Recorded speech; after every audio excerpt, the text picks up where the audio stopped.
जय Hind, Vande Mataram. Search operations के नाम पे आतंकवादियों को ठोकना शुरू हो चुका है। घटना ये हुआ है कि पैरा स्पेशल फोर्सेस, राष्ट्रीय rifles, Jammu Kashmir police, CRPF सभी कश्मीर में सर्च ऑपरेशंस में लगे हुए हैं। बहुत ही तगड़े तरीके से सर्च ऑपरेशंस चल रहे हैं और कुपवाड़ा के जंगलों में ढूंढते ढूंढते आतंकवादी भी मिल जाते हैं। 1 मई 2023 से हाई अलर्ट मोड पर ऑपरेशंस चल रहे थे और 3 मई यानी कि कल सुबह लगभग 8:30 बजे के आसपास में लाइन ऑफ कंट्रोल के पास 2 आतंकवादियों को स्पॉट किया जाता है और दोनों ओर से गोलियां फायर करना शुरू होता है, इधर कमांडोज की ओर से और उधर आतंकवादियों की ओर से। क्लोज क्वार्टर कॉम्बैट में दोनों आतंकवादी को मार गिराया जाता है। उनके पास से 2 AK राइफल्स, कई सारे मैगजीन्स, बुलेट और भारी मात्रा में विस्फोटक भी मिला है। ये tight security search operation, special forces को एक्टिव करना, राष्ट्रीय राइफल्स को एक्टिव करना, जम्मू कश्मीर पुलिस को बहुत ही हाई अलर्ट जोन पर तैनात करना, ये सब इसलिए हो रहे हैं क्योंकि G20 का मीटिंग होने वाला है और कश्मीर में G20 की मीटिंग में सिक्योरिटी के लिए NSG और मार्कोस को भी चूज किया गया है। इस इवेंट के लिए बहुत सारी तैयारी कश्मीर में चल रहे हैं। कुपवाड़ा के जो SSP है उनका यह कहना है कि इंटेलिजेंस ग्रुप चारों ओर फैला हुआ है और हाई अलर्ट जोन पर सर्च ऑपरेशंस चल रहे हैं। अब देखिए, ये सर्च ऑपरेशंस एक तीर में 2 निशाने हैं। एक तो पुंछ में जो हमला हुआ उसके रिगार्डिंग ये सर्च ऑपरेशंस चल रहे हैं, दूसरी तरफ G20 मीटिंग कश्मीर में होने वाले हैं, इसके लिए भी सिक्योरिटी टाइट रखा गया है।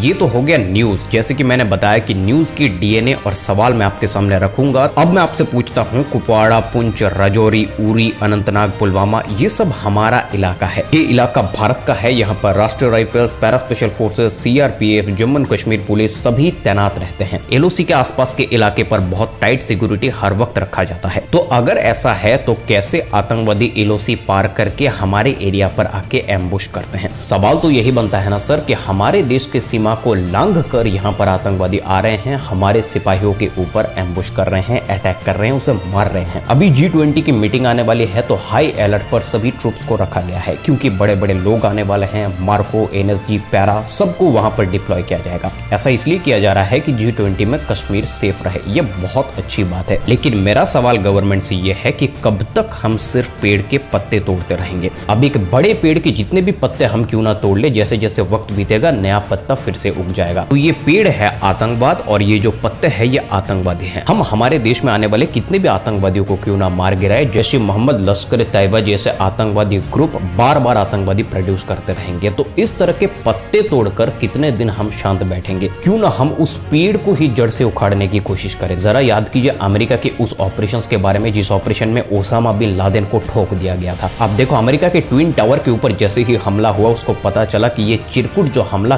करने के लिए आए थे उनको पकड़कर मार के कोई फायदा नहीं है। इसका जो मास्टरमाइंड है ओसामा बिन लादेन, उसको पकड़कर खत्म करो तो बात बनेगा। तो उन्होंने पेड़ के पत्ते नहीं तोड़े, उन्होंने पेड़ को जड़ से उखाड़ करके फेंक दिया। ये ही एटीट्यूड होना चाहिए भारत का भी। ये 2 टेररिस्ट मारे गए हैं। ऐसे हजारों टेररिस्ट मारने के लिए इंडियन आर्मी ट्रेंड होते हैं, लेकिन फिर भी आतंकवादियों का संख्या तब तक कम नहीं होगा जब जैसे मोहम्मद लश्कर तैयबा जैसे ऑर्गेनाइजेशन रहेंगे। क्या भारत को भी ऐसा कुछ करने की प्लान करनी चाहिए या फिर नहीं करनी चाहिए? क्योंकि मैं मानता हूं भारत की सरकार बहुत बाद में है, इस देश की जनता सबसे पहले है, क्योंकि ये एक डेमोक्रेटिक कंट्री है। अब देखिए, पुंछ वाला जो हमला हुआ इसके बारे में अभी बात किया नहीं जा रहा है। कौन है पुंछ हमले के जिम्मेदार? कैसे आर्मी मूवमेंट्स के बारे में उनको पता चला? ये रिपोर्ट जनता के सामने क्यों नहीं लाया जा रहा है? कुछ ऐसे लोग होंगे जो कहेंगे कि आर्मी की रिपोर्ट देख करके तुम क्या करोगे? मैं उनसे ये पूछना चाहता हूँ कि आर्मी बनता किससे है? आर्मी बनता है इस देश की जनता से। जनता ही आर्मी ज्वाइन करता है, जनता के फैमिली से ही आर्मी में रिक्रूटमेंट होता है। आप दिखा दो एक भी बड़े नेता का बच्चा आर्मी ज्वाइन किया है। तो जब आर्मी के फौजी, ऑफिसर ये सब जनता ही बनेगा तो जनता का हक ये नहीं बनता है कि आर्मी के फौजी कैसे मर रहे हैं, कैसे शहीद हो रहे हैं, इसका पूरा रिपोर्ट उन्हें देखने का क्या हक नहीं है? 5 जवान जो पुंछ में शहीद हुए हैं उनके फैमिली का ये हक नहीं बनता है कि उनके घर से जो शहीद हुआ है वो कैसे हुआ, इसके जिम्मेदार कौन है? ये चीज जानने की उन्हें हक है मेरे दोस्त। अब आप क्या सोचते हो इसके बारे में कमेंट बॉक्स में लिखो, क्योंकि आपका राय जानना बहुत ज्यादा जरूरी है। आप नीचे लिखो कि आप क्या सोचते हो, क्योंकि आपका एक स्टैंड होना चाहिए इन सब चीजों के ऊपर। बहुत सारे डिफेंस चैनल्स हैं जो इस तरह के न्यूज बनाते हैं, लेकिन एक्चुअल मुद्दे के ऊपर बात कोई नहीं करता। आप कमेंट बॉक्स में लिखो ताकि पता चले कि हमारे देश की जनता जागरूक है। जय हिंद, वंदे मातरम।